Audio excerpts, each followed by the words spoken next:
Segunda-feira, 15 de julho de 2019, está entrando no ar ao vivo para todo o Brasil, pela TV Câmara e pelos canais da Câmara na internet, a página da Câmara dos Deputados no YouTube e o perfil da TV Câmara no Facebook, mais uma edição do Participação Popular. Eu sou Fabrício Rocha e no programa de hoje nós vamos discutir um efeito colateral do próprio trabalho legislativo. Em 2010, uma lei foi aprovada aqui pelo Congresso Nacional, foi tema do Participação Popular, a Lei da Alienação Parental. Ocorre que quase 10 anos depois, a lei vem sendo questionada por causa de usos diferentes e talvez inesperados da lei. Por exemplo, de forma a coibir as denúncias de abuso sexual ocorridos dentro de casa. Muitas vezes, 75% até dos casos de violência sexual contra crianças e adolescentes ocorrem com pessoas da família, são causados por pessoas da família. Isso é um número alarmante e aponta-se que o efeito da lei de alienação parental acaba coibindo as denúncias. Isso tem sido tema de debates na Câmara dos Deputados, no Senado Federal. Agora mesmo está ocorrendo um debate sobre isso no Senado Federal, enquanto nós estamos entrando no ar ao vivo com o Participação Popular. E nós até tiramos participantes desse evento no Senado para falar com a gente no programa aqui da Câmara dos Deputados. Nós temos a Sandra Bácara, que é doutora em psicologia, especialista em psicologia jurídica, né, Sandra? Sim. Muito obrigado por atender o nosso convite. Obrigada pelo convite, é um prazer estar aqui. Legal, maravilha. E nós temos também a Ângela Jimenez, que é juíza titular da primeira vara de família e sucessões do Tribunal de Justiça do Mato Grosso. Ângela, muito obrigado por atender o nosso convite assim tão em cima da hora. É uma honra para mim. Muito obrigada, Fabrício. Nós que agradecemos, né? E, claro, você sabe, o nome desse programa é Participação Popular, porque você pode mandar as suas mensagens, as suas perguntas, as suas opiniões. Você certamente conhece casos de casais que se separaram e de forma nada amigável, de forma até que acaba afetando os filhos, eventuais filhos que esse casal tenha tido. Ligue para a gente, 0800 619 619, a ligação é gratuita de qualquer lugar do país. Você também pode mandar um e-mail, o nosso endereço é participaçãopopular@câmara.leg.br. É tudo junto, é uma palavra só, não tem cedilha, tio, espaço, nada disso. participaçãopopular@câmara.leg.br. Você pode mandar uma mensagem pelo Twitter, se você usa o Twitter, escreva lá na sua mensagem o nome de usuário da TV Câmara, @TV Câmara também, é tudo junto, não tem acento, não tem nada, @TV Câmara. E se você preferir, pode mandar uma mensagem pelo WhatsApp, salva aí o nosso número na agenda e você consegue mandar a mensagem rapidinho. Tem o DDD de Brasília, 61 996 20 2573. Eu vou repetir, 61 996 20 2573. Se você estiver acompanhando o programa ao vivo pelo YouTube, durante a transmissão fica aberta aquela salinha de bate-papo do YouTube. E se você estiver acompanhando o programa pela página da TV Câmara no Facebook, você também pode curtir, pode compartilhar, chamar os seus amigos do Facebook ali para participar também dessa discussão, né? Marcar um, marcar o outro e deixar ali a sua mensagem, que a nossa produção vai receber e vai trazer aqui para o nosso estúdio no auditório da Câmara dos Deputados em Brasília. Além das suas mensagens, a gente conta também com a participação de pessoas que estão circulando ali na área central de Brasília e que eventualmente vão esbarrar no nosso amigo Marcelo Westphalen. Marcelo, como é que estão as coisas aí? Boa tarde, Fabrício. Eu estou ao vivo aqui direto do setor comercial sul, em Brasília, e o tema do programa de hoje, a alienação parental. O que a gente percebe aqui no nosso link, não é nada científico, mas em conversas aqui com as pessoas, é que a maioria não conhece o termo. Quando você fala alienação parental, soa meio com um palavrão para a maioria das pessoas, mas à medida que você vai explicando do que se trata, você percebe que a maioria das pessoas conhece alguém que já passou por isso, ou ela própria já viveu alguma experiência nesse sentido, ou até mesmo alguém da família, e sempre experiências que envolvem muita intimidade, que envolvem muita dor. Então é um tema que eu tenho certeza que vai ser sensível e uma discussão muito importante que a gente vai fazer aqui hoje. A primeira pessoa que a gente vai ouvir aqui no nosso link é a Ângela Silva, ela é técnica em enfermagem. Ângela, na sua família você já presenciou algum caso de alienação parental? Já sim, meus tios. Eles se separaram, né? Devido assim, meu tio ter pegado ela na traição. Aí assim, ficou aquela briga na justiça, né? Ele querendo ficar com a guarda, aí ela ia lá, pegava e entrava novamente na justiça tomando a guarda. Aí acabou que ficou com ela a guarda. Aí ela foi embora para a Suíça e deixou com a mãe dela. Só porque a mãe dela faleceu, aí ficaram com... Assim, a gente tentou ajudar eles, só porque eles já estavam na adolescência, né? Aí então entraram para o caminho errado, das drogas e rouba e tudo, faz essas coisas erradas, né? Ou seja, o fato de o pai falar mal ou tentar denegrir a imagem do outro, e vice-versa no caso, você acha que teve uma influência direta na questão das crianças, no desenvolvimento das crianças? Teve sim, porque ela fala que a culpa é do pai e assim, ele fala que é culpa dela. Aí então fica essa briga. E hoje em dia ele virou um alcoólatra por causa disso.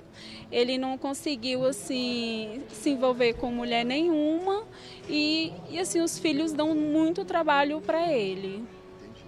Tá ótimo. Obrigado pela... Desculpa, só voltando um detalhe. O que aconteceu com a mãe que foi para a Suíça? Ainda está na Suíça até hoje. E não faz questão dos filhos, né? Não manda nada para eles, deixam eles aí. Jogados. Tá ótimo. Muito obrigado pela sua participação, viu, Ângela? Fabrício. Valeu, Marcelo. Obrigado por trazer essa experiência pessoal da Ângela, um caso que ela acompanhou em família. Casos assim são muito comuns realmente, né? E, enfim, é o tema do nosso debate hoje. Como eu disse, estamos esperando os seus depoimentos, você que está acompanhando Participação Popular. Vamos começar esse bate-papo perguntando para a doutora Sandra Bácara, que é psicóloga, um pouquinho mais sobre esse conceito da alienação parental, que é uma coisa relativamente recente, né, Sandra? Veio de 1985 e ainda enfrenta controvérsias, não é? Sim, é um conceito que a alienação parental sempre existiu, né? Esse fenômeno, ele não tinha nome. E como é que a gente pode traduzir? Como que ele era conhecido? Não, falava-se, discutia-se, a mãe está falando mal do pai, o pai está falando mal da mãe, envenenando o filho. E a partir de 84, 85, né, esse termo começou a aparecer no Brasil. Na década de 90, mais ou menos, a gente começou a ter acesso. E a partir de 2000, aí sim, a gente teve um acesso mais direto ao termo. E começou a haver estudos, né? Hoje nós temos muitos estudos brasileiros, muitos pesquisadores trabalhando no tema, e uma grande preocupação nossa com esse debate que está havendo na tentativa de revogação da lei. A lei da alienação, a doutora Ângela vai poder falar muito melhor do que eu, ela é uma lei protetiva, ela é uma lei pedagógica, ela é uma lei que protege crianças, adolescentes, pais, mães, família em geral. Porque quando existe o fenômeno, os atos da alienação parental, como a nossa lei fala, toda a família adoece. Todo mundo sofre, né? Eles falaram ali da dor. A dor é real. Afeta ali direto Afeta diretamente todo mundo. Agora, não foi possível fazer ainda uma classificação como distúrbio psicológico, como um transtorno psicológico realmente da questão da alienação parental, sobre dos efeitos disso sobre as crianças e adolescentes. O que nós temos de novidade, Fabrício, é que o próximo CID, o CID-11, né, a Organização Mundial de Saúde, admitiu a existência da alienação parental. Né? A gente tem que fazer uma diferença. Quando Gardner, que é tão mal falado e tantas mentiras são faladas sobre ele... Richard Gardner, que foi quem definiu primeiro. O Richard Gardner foi um grande psiquiatra forense que trabalhava em prol das crianças abusadas. e ele trouxe o termo síndrome da alienação parental. Esse termo não é reconhecido pela Organização Mundial de Saúde. Tá? Mas quem trabalha como eu na clínica sabe que existe sim o sofrimento e a doença. A síndrome seria uma doença, né? Um conjunto de sintomas que caracteriza uma doença. A doença existe, as pessoas sofrem, as pessoas suicidam. Podem ir para o uso da droga. Hoje a gente sabe que filhos de alienação parental, que viveram alienação parental, muitos deles partem para as drogas na adolescência, para o uso exacerbado da sexualidade, né, inadequado da sexualidade, para o crime. Isso existe. Uma série de distúrbios, né? Uma série de distúrbios, porque você imagina, você ser alijado não só da presença, mas do significado de um pai ou de uma mãe, ou de uma avó, de uma madrasta, de um padrasto. De tanto ouvir falar são mal pessoas ali, né? que você sabe que não é aquilo, você sabe que são pessoas que você ama, mas que você é obrigada a odiar. Como é que você cresce num processo desse? Um colega nosso, durante a reunião que a gente fez antes do programa, ele definiu bem assim, a criança é metade pai e metade mãe. Se você ataca um lado, você está destruindo o indivíduo. Está destruindo no mínimo muito 50% bem, assim, né? daquele indivíduo, né? Pois porque 50% você está dizendo para ele que metade dele não presta, é horrível. Exatamente, né? exatamente. O efeito é brabo mesmo. Bom, em 2008, o deputado Regis de Oliveira, do PSC de São Paulo, apresentou o projeto de lei 4053, que veio a se tornar, em 2010, a Lei 12.318, que é a Lei da Alienação Parental. Falando isso para introduzir a doutora Ângela Gimenez, juíza do Tribunal de Justiça do Mato Grosso, na questão.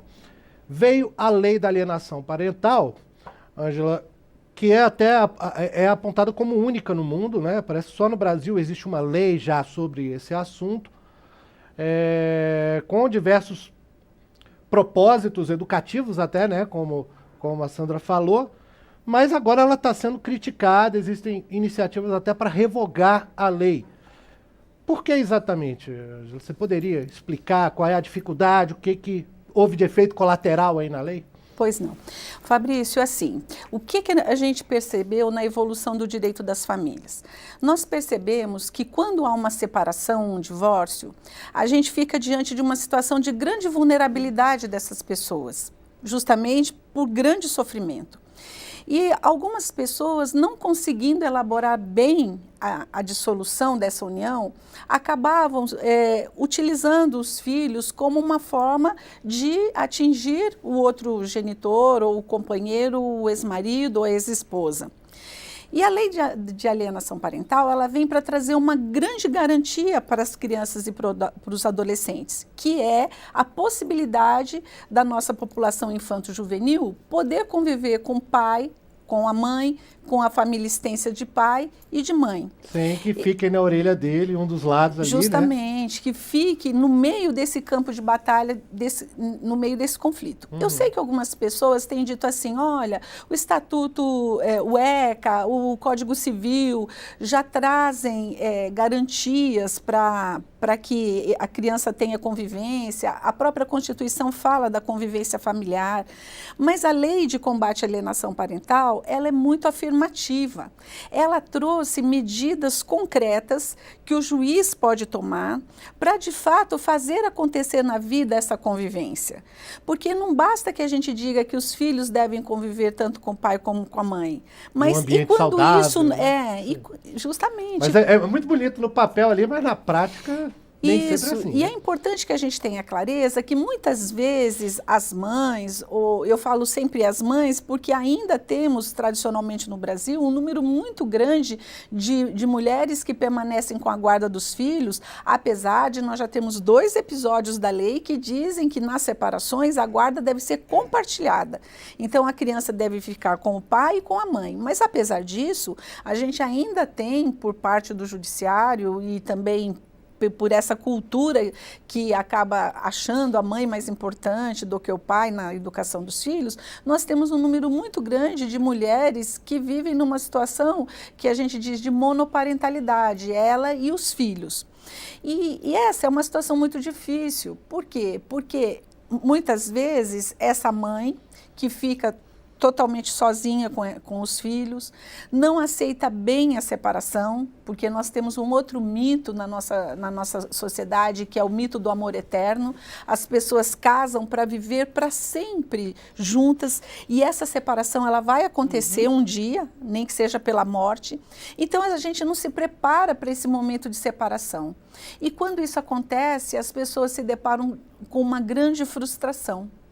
E nessa sobrecarga de ficar com os filhos, nessa diminuição muitas vezes da situação socioeconômica com a separação, a grande maioria da população não é uma população rica, então que vive com dificuldades, a pessoa, às vezes consciente, mas às vezes inconscientemente, começa a se utilizar dos filhos para atingir o outro genitor. Então, falando para o filho que o pai não gosta dele, que o pai não se preocupa com ele, que a mãe muitas vezes é uma mártir, vive sempre em sacrifício.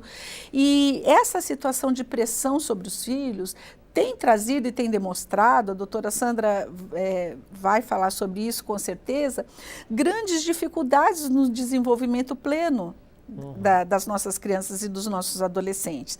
Nós vimos ali na participação popular a telespectadora Ângela dizendo o que aconteceu a partir do momento em que houve uma situação grave, que foi uma traição, e que com certeza não foi bem assimilada, porque é realmente uma situação inesperada de grande sofrimento, e o que acontece a partir daí com toda a família e, sobretudo, com os filhos que são os mais vulneráveis, a parte mais fraca da situação. O que a gente quer falar e o que a lei vem garantir? Que quando as pessoas se separam, o que termina é a conjugalidade. Com o divórcio, aquele casal deixa de existir como casal. Ou numa união estável, houve a ruptura daquela união. Essa situação de conjugalidade, essa separação entre o casal, não implica na relação que o pai tem com o filho, que a mãe tem com o filho, que nós chamamos de relação de parentalidade. Então, essa separação, ela só veio a ser confirmada e possível, essa nitidez, com a lei da alienação parental. Bom, a gente tem também aqui, participando desse programa, dessa edição do Participação Popular, a deputada Paula Belmonte, do Cidadania do Distrito Federal, que está no Salão Verde. Já está pronta para falar com a gente ali. Deputada, bem-vinda mais uma vez à participação. Tudo bem? Tudo bem, doutora Sandra, doutora Ângela. Nós estávamos agora juntas, inclusive, numa audiência pública a respeito desse assunto no Senado Federal. E, para mim, é uma grande oportunidade de...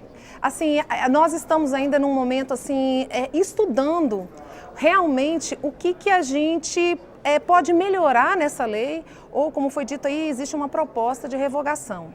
A situação é que a lei ela tem um objetivo de proteção da criança, né? E como foi falado aqui, é muito importante dizer que a oportunidade da criança, independendente dos pais estarem juntos ou tiverem uma separação judicial, vamos supor, comum, adequada, a criança tem a oportunidade de conviver com o pai e com a mãe. A nova lei que foi agora de 2014, que foi colocada a questão da guarda compartilhada, é algo muito novo. Então, assim, muitas mulheres ainda não estão acostumadas com aquela situação. Então, muitas delas reclamam realmente que não querem deixar seus filhos com os pais, não querem dividir a guarda, e muitas das vezes ocorre o que está se falando aqui, a questão da alienação parental.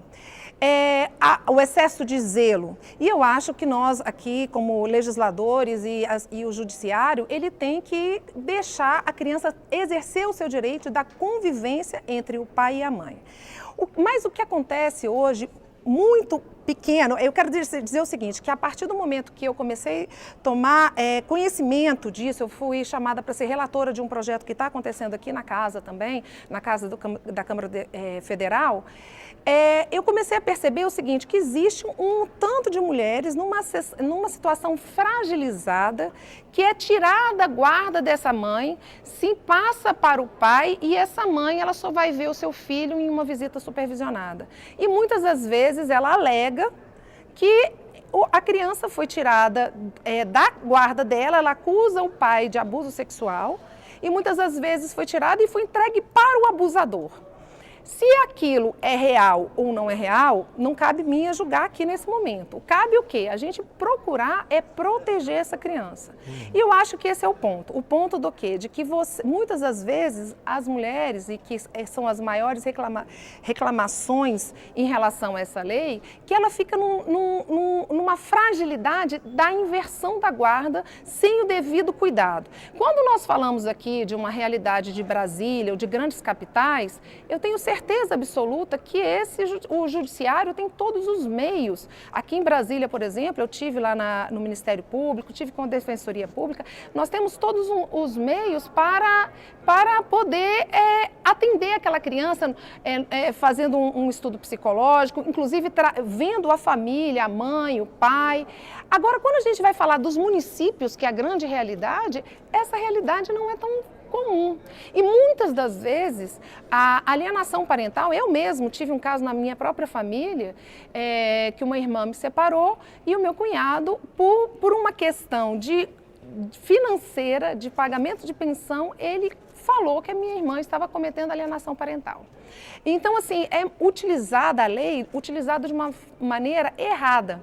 A realidade, a lei ela tende a proteger, mas a utilização dela é muitas das vezes por uma briga entre o casal, por essas questões que a doutora Ângela falou agora, e muitas das vezes também financeira. Deputada, a senhora tocou nesse ponto aí, então para a gente explicar de uma forma até mais sintética, o problema que vem se demonstrando é que a lei de alienação parental muitas vezes acaba sendo usada contra o lado, que normalmente é a mãe, que está denunciando, por exemplo, o caso de abuso sexual, que é difícil de comprovar. Como a senhora está em primeiro mandato aqui na Câmara, eu não tenho como perguntar se isso foi um efeito colateral esperado na época em que a lei foi discutida aqui no Congresso, lá em 2010. Houve recentemente um projeto de lei, o 4488, do ex-deputado Arnaldo Faria de Sá, de São Paulo, que até tornava crime a alienação parental, estabelecia penas e depois, em junho de 2018, o próprio deputado pediu a retirada desse projeto, talvez pelo início já desses efeitos colaterais ali da lei. O que a senhora acha que o Congresso Nacional pode fazer ainda em relação a isso? Porque a aplicação da lei, eu queria estender isso também à doutora Ângela, que está aqui com a gente, que é juíza, a aplicação de uma lei, quando ela é meio duvidosa, não é tão clara assim, a quem cabe definir? É ao próprio Congresso Nacional que fez a lei ou é ao Judiciário a determinação da aplicação? Qual é a sua opinião? Não, na realidade, assim, as leis são feitas pelo Poder Legislativo, né? Então, quem define a lei aqui somos nós mesmos. Então, essa é a função do Legislativo. E o Judiciário é a aplicação dessa lei.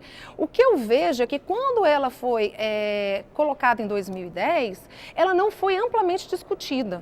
E isso é um dos questionamentos. Para que a gente pudesse ter várias audiências públicas e que hoje está sendo feito.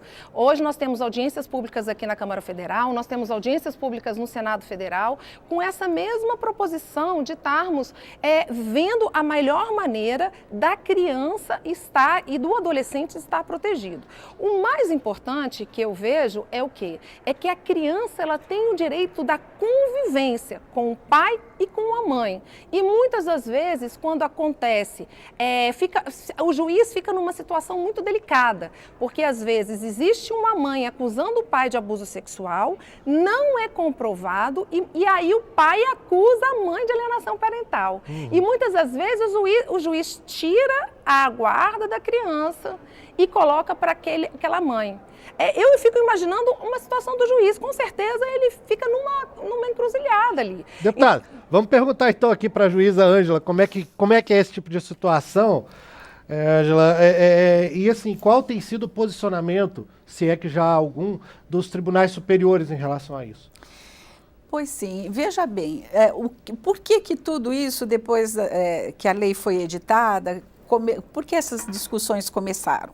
Elas começaram porque tivemos resistência por parte das mães de permitirem, se é que nós podemos dizer permitir, porque filho não é propriedade, não é? De convivência com o pai. E os pais foram realmente, em sua grande maioria, alijados da convivência com os filhos. E isso trouxe consequências muito graves, porque nós sabemos que o pai tem um papel simbólico muito importante, inclusive de colocar limite para esse filho.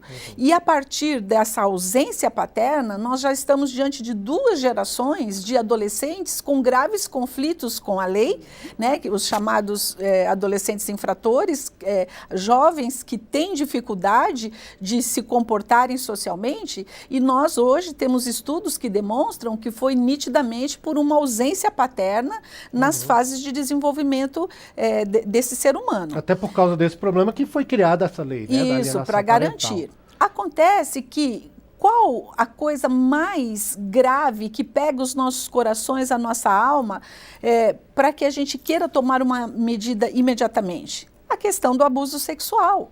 Você falou em abuso sexual, todos nós, inclusive os juízes, a primeira coisa que quer fazer é afastar aquele suposto agressor, independentemente do que mais venha a acontecer, ainda que nós tenhamos casos onde o processo demore 10 anos e ao final se comprove que o pai não era um abusador, que todos os vínculos foram desfeitos, mas apesar disso, a primeira coisa que todos nós queremos fazer é, na dúvida, vamos afastar.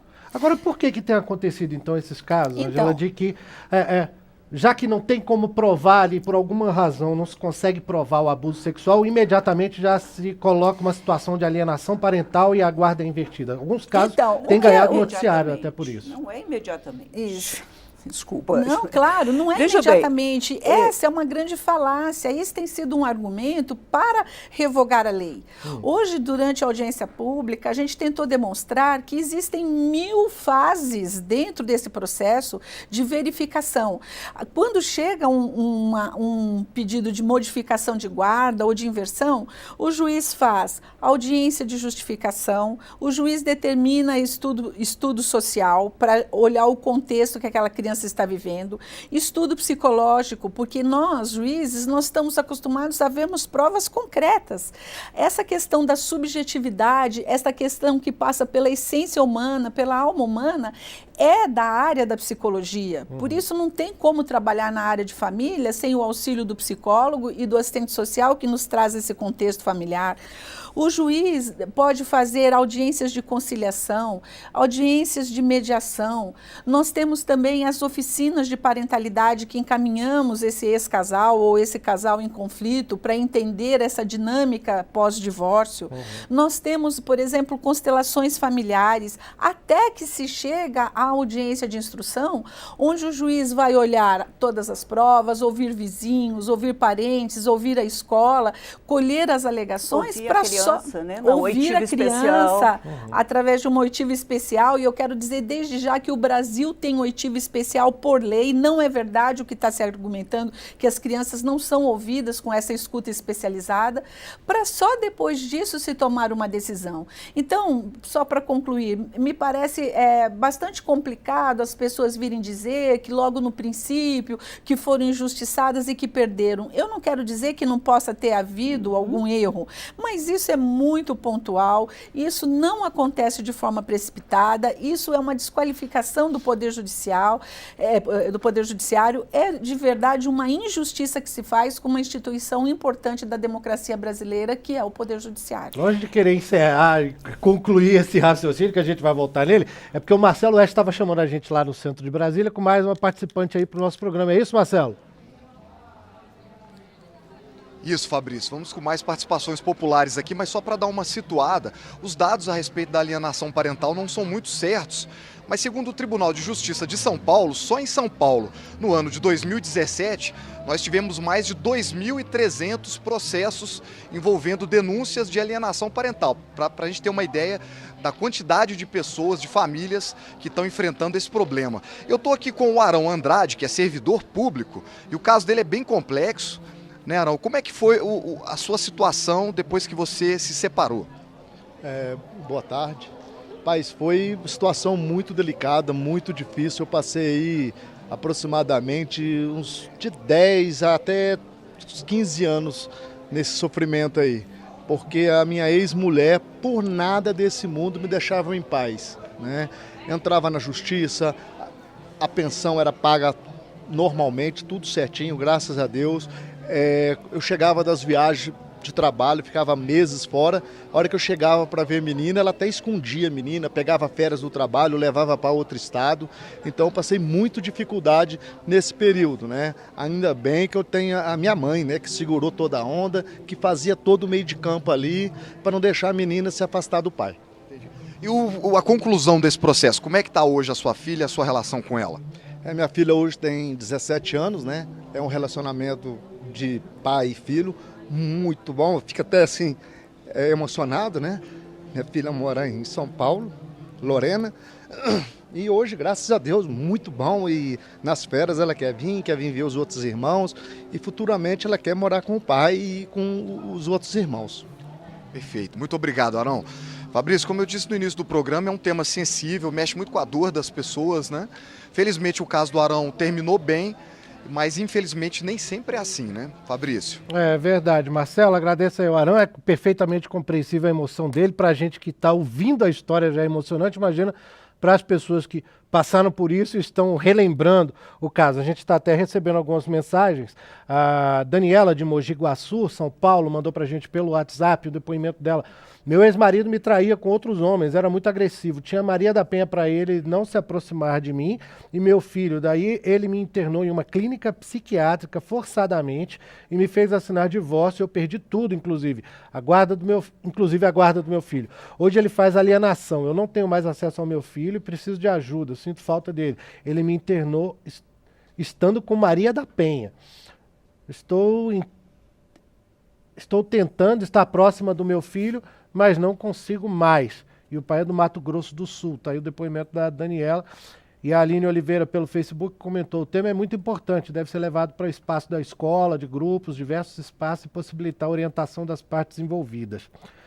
Sandra, a Ângela falou ali que essas duas questões que são colocadas na discussão, especialmente a do abuso sexual de um lado e do outro lado a questão da alienação parental, são coisas subjetivas sobre as quais você não tem aquela materialidade que existe em outras coisas que o direito analisa, que a justiça analisa. Em termos de psicologia, nessas oitivas especiais, por exemplo, como que se pode detectar, só usando a abordagem psicológica, que houve abuso sexual com a criança ou que essa criança é vítima de alienação parental? É possível chegar a conclusões realmente assim fortes de que houve uma coisa ou outra? Fabrício, eu diria que sim. Eu trabalho como assistente técnica em processos que envolvem, normalmente vara de família e acaba, às vezes, na vara criminal, porque grande parte dos meus clientes hoje nessa área são pais que vivem uma falsa acusação de abuso. Pais, avós, tios, enfim. E quando a gente analisa a oitiva especial, ou quando você lê o processo, eu costumo dizer que eu faço uma análise psicológica do processo. Uhum. Não só a oitiva ali, mas sim, a gente contexto, vai ver. né? Eu sou terapeuta de família, eu sou terapeuta sistêmica, então eu sempre olho o contexto em geral. Você vê aonde está partindo, né, as falsas acusações. É muito grave. Nós não temos uma estatística oficial, mas a gente sabe que em situação de litígio, de 70% a 80% das acusações são falsas. É muito alto o índice. Isso de quê? Acusações de abuso sexual. Certo. Cerca de 80% é uma estimativa. 70%, 80% é a sua experiência, né, que leva aí. Estimativa do Psicossocial de São Paulo, do Psicossocial do Rio, do próprio Psicossocial do DF. E a gente vê pelas reações da criança. Nós precisamos pensar, e aí eu sempre digo que nós psicólogos, precisamos estar muito bem aparelhados de técnica, de teoria, nós precisamos ser muito bem preparados, porque você vê a reação da criança e uma criança verdadeiramente abusada é uma criança que sofre, é uma criança que tem medo, é uma criança que vai mal na escola, é uma criança que tem distúrbio de sono, que tem distúrbios gástricos. As consequências são graves, o abuso existe, ninguém nega isso. Agora, você vê, a doutora Ângela vê isso em depoimento especial, uma criança que entra sorrindo, brincando, falando bem do pai. Aí, de repente, ela diz assim, peraí, a minha mãe mandou falar isso assim, assim, assim. Ou, né, por exemplo, normalmente as acusações de abuso são de crianças muito pequenas. Porque são crianças que ainda não têm o discernimento para responder. Aí a criança chega da casa do pai, né? Esse é um exemplo do livro da doutora Andréa Calçada. E aí a mãe diz assim, o papai colocou a mão na sua perereca? Ela diz, colocou. O pai deu banho, o pai trocou fralda, o pai ajudou na higiene, né? Pronto, dali você constitui uma acusação de abuso sexual. E aí vai provar que aquela fala daquela criança, que é verdadeira, o pai deu banho, o pai lavou a genitália, o pai trocou fralda, fez a higiene. É uma fala verdadeira, o papai botou a mão na minha perereca. Mas daí, ter o caráter libidinoso, daí ter um contexto sexual. Sexual, a diferença é muito grande. Então, esse é o grande problema quando a gente está falando porque a falsa acusação é um dos exemplos que a lei da alienação traz. E não é real quando se diz que as mães têm medo de fazer a acusação e da guarda ser invertida, porque são processos que levam 3, 4, 5 anos. A doutora Ângela falou em 10 anos. Muitas vezes esse pai é afastado ou fica em visita assistida, né? E o vínculo da criança vai se rompendo com essa família paterna. Mas agora, assim, quando tem o caso, isso talvez até a doutora Ângela possa responder mais pela experiência própria, pelo conhecimento de outros casos que aconteçam pelo país. Chega um determinado momento ali que tem os dois lados se acusando, o pai e a mãe. Um lado acusa o outro de abuso sexual e o outro diz que isso é uma acusação falsa e é alienação parental, né? Então, acontece isso. O que pesa mais aí para tomada de decisão a respeito de o que fazer com a criança? Pesa mais a acusação de alienação parental ou a de abuso sexual é levada mais em conta e se afasta a criança ali? O que é feito? Depende das provas que você vai ter no processo. Se as provas indicam que possa haver a mínima possibilidade daquele abuso, logicamente você vai ou determinar o afastamento do genitor ou vai colocar em visita assistida. E qual é o grande pulo do gato nessas ações? É você ter agilidade para que esse processo não demore.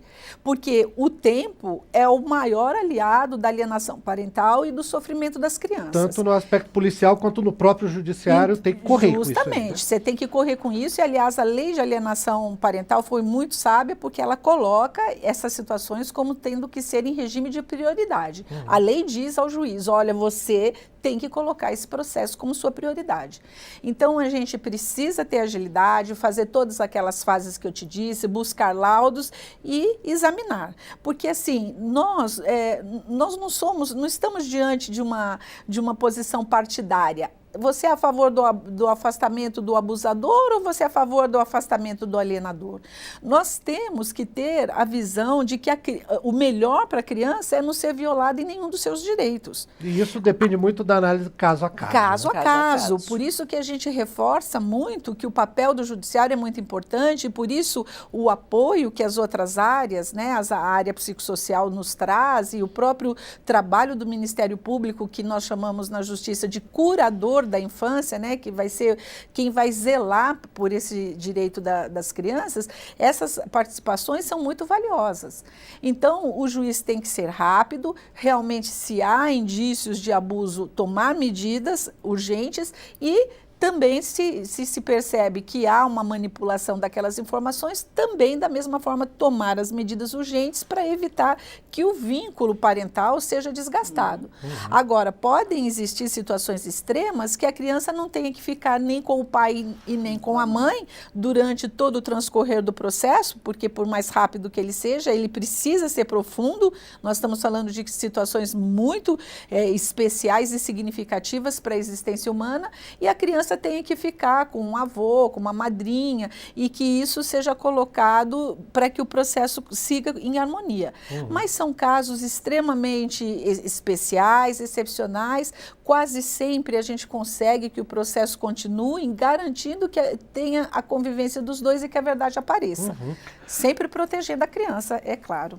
Vamos de novo ao Salão Verde, a deputada Paula Belmonte estava chamando a gente. Deputada, gostaria de falar a respeito? Sim, gostaria. Primeira coisa é a respeito da quantidade que acontece. Hoje eu tive no Ministério Público aqui do Distrito Federal, eles me falaram o seguinte, entre 100 casos que entram em separação litigiosa, por exemplo, a grande maioria já entra com alienação parental. Isso já é praxe numa separação litigiosa. Quando esses 100 casos, eles me deram esses números, 100 casos, 5 são verdadeiramente de alienação parental. Então você vê que você está falando num universo de 5% de 100 casos. Aí desses 5, como disse aqui a doutora Sandra, 2, 3 ali são realmente de abuso sexual. Então nós estamos falando de uma lei para 3 crianças de 100. E aí o que acontece em relação a isso, que é importante dizer? Toda criança, que seja uma, ela tem que ser protegida. Mas nós temos aí uma grande motivo da alienação parental é a garantia, principalmente do pai, de participar da vida do seu filho. E que isso já tem a previsão na lei da guarda compartilhada. Então eu vejo que a lei de alienação parental, ela trouxe um desconforto para a sociedade que se começou o quê? Toda separação, por mais que ela seja consensual, sempre fica requisitos. É muito raro um casal que não separe e que não acusa o outro. Infelizmente, as crianças são utilizadas naqueles primeiros momentos.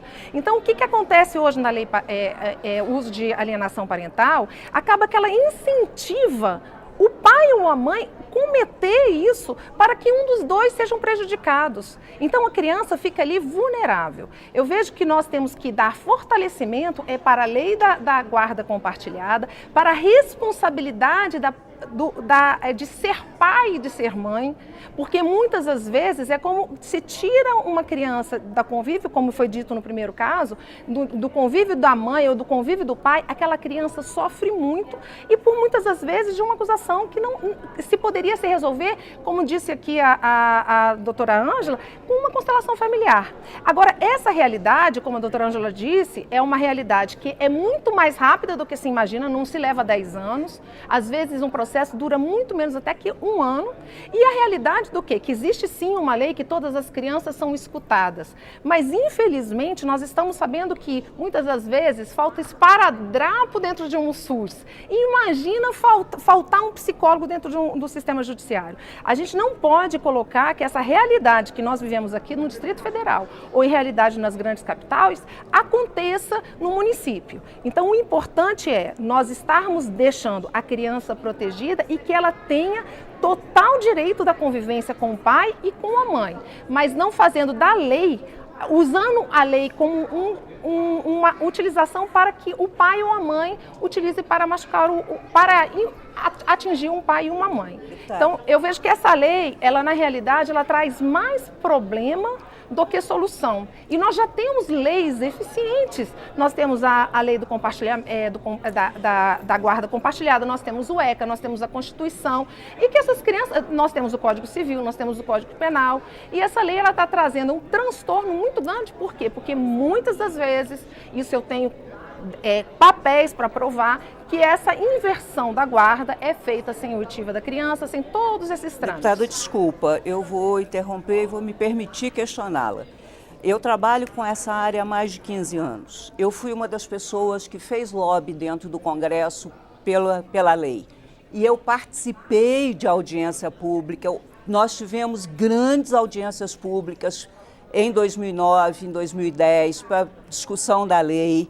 Então, não foi uma lei que veio do nada. Foi uma lei que veio a partir de grandes estudos. Inclusive, quem fez o projeto de lei foi um juiz do trabalho, doutor Elísio Pérez, junto com pais e mães do Brasil inteiro, fazendo a elaboração. Então, nós estamos falando muito de abuso sexual, porque eu acho que é o que dói mais. Quando eu leio um processo, quando eu analiso um processo, eu vejo inúmeros atos, que é o que a nossa lei determina, de alienação parental, que muitas vezes não são reconhecidos como tal. Então, eu não vou questionar os dados do MP, mas posso falar da minha experiência e posso falar de muitos outros casos que eu vejo e discuto com juízes, com próprios promotores, desembargadores e tudo mais. O índice é muito alto. Existe uma má aplicação. Claro, toda lei tem a sua exceção. Agora, dizer que a alienação parental não existe, não, que mas os atos de alienação que os atos de alienação não são nocivos e que a lei não precisa ser reconhecida na sua validade e na sua importância, seria, me desculpe a expressão, jogar a água suja do banho com o bebê fora.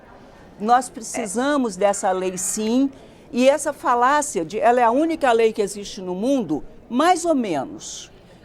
Porque em outros países, em outros lugares, ela não existe enquanto lei, porque o próprio ato reconhecido pela justiça já dá àquele que está sofrendo a guarda. Lá sim, lá fora sim, as inversões de guarda são rápidas. Aqui no Brasil não são, deputada. E um ano de processo, doutora Ângela pode me responder, numa situação mais grave, não acontece. Então, nós precisamos ter cuidado com isso. Eu não vou entrar na discussão o seguinte, eu acho que a alienação parental acontece, eu acho que sim, existe um jogo de manipulação de ambas as partes, do pai e da mãe. Acho que a criança ele tem direito sim de conviver com o pai e com a mãe com um equilíbrio, o maior equilíbrio possível. Eu só acho que o efeito colateral dessa lei de trazer exatamente o que ela vem combater é o equilíbrio da criança conviver com o pai e a mãe não está sendo utilizado. Porque muitas das vezes é transferida uma guarda de uma criança, ou que seja para o pai, ou que seja para a mãe, e essa criança não tem a convivência do qual ela veio ser protegida pela lei. Então eu acho que a lei ela tem que realmente ser melhorada. Eu penso que nós temos, se a gente fala da realidade de Brasília, eu volto a dizer, a realidade de Brasília, do Distrito Federal, que a senhora trabalha, é muito diferente. Trabalho no Brasil inteiro, deputada. Mas então eu acho que, então vamos combinar de a senhora me encontrar no gabinete, que aí eu vou mostrar os casos que eu tenho dentro do meu gabinete, que foram sim feitas inversões de guardas sem esse tempo adequado, e muitas das vezes a criança, do mesmo jeito que ela é prejudicada sem a convivência do pai, ela é prejudicada sem a convivência da mãe. Deputada. O mais importante é a gente manter o equilíbrio e fazer com que essa criança tenha o direito da convivência com ambos. Nós estamos falando a mesma coisa, deputada. Não, eu acho ótimo isso. É uma pena que nós não tenhamos mais tempo para continuar esse debate, porque ele está se mostrando até frutífero. Pode sair uma coisa boa disso aí, e mas independentemente da questão de mérito, deputada, eu já vou ter que me despedir da senhora, mas eu queria pedir um comentáriozinho rápido sobre a ideia do que a gente está vendo aqui, de que não existe solução fácil para problema complexo, né? E que a própria lei ela vai A lei não é uma coisa estanque, uma vez feita, vai continuar para sempre igual. É preciso mexer nisso e com muita cautela. Dá para esperar, pelo menos por parte da senhora, aí, que esse debate seja mais aberto à sociedade, que essa questão renda, por exemplo, audiências públicas ou mesmo conversas de gabinete, como a senhora disse? Com certeza absoluta. Na Câmara Federal já houveram, aqui na Câmara dos Deputados, já houve duas audiências públicas nesse tema só esse semestre. No Senado Federal, me parece que essa segunda audiência pública, além de outras conversas que nós temos. Então, é muito importante saber que a Casa está realmente estudando isso, porque a nossa intenção é verdadeiramente a proteção das nossas crianças.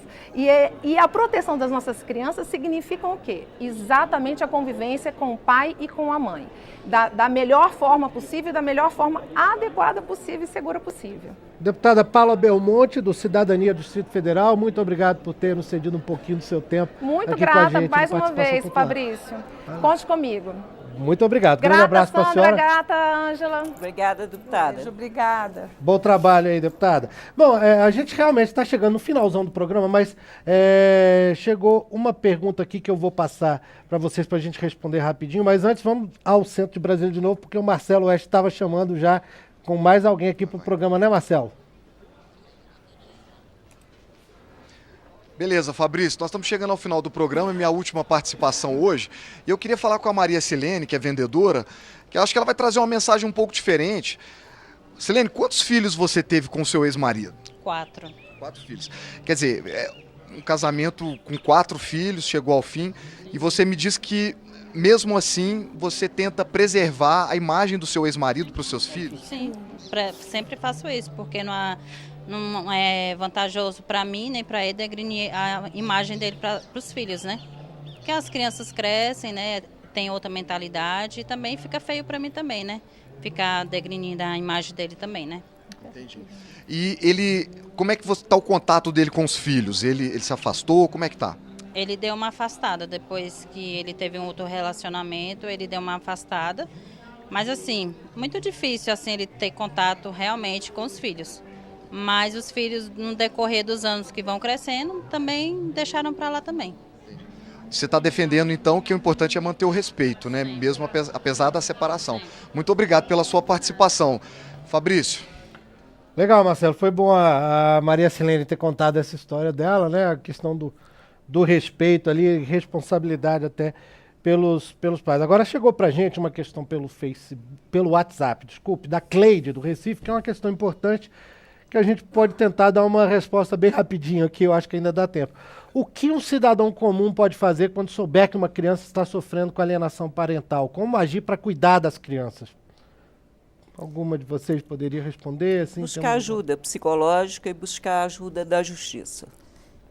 E a ajuda da justiça, ela pode ser feita através de um advogado, ou buscar a defensoria pública, ou relatar ao Ministério Público, que é a instituição responsável pelo cuidado das crianças, procurar o Ministério Público da Infância e Juventude, pode procurar o Conselho Tutelar para começar a entender os caminhos que poderia percorrer para que isso chegasse à justiça. Ligar no 180, que é o Disque Denúncia, né?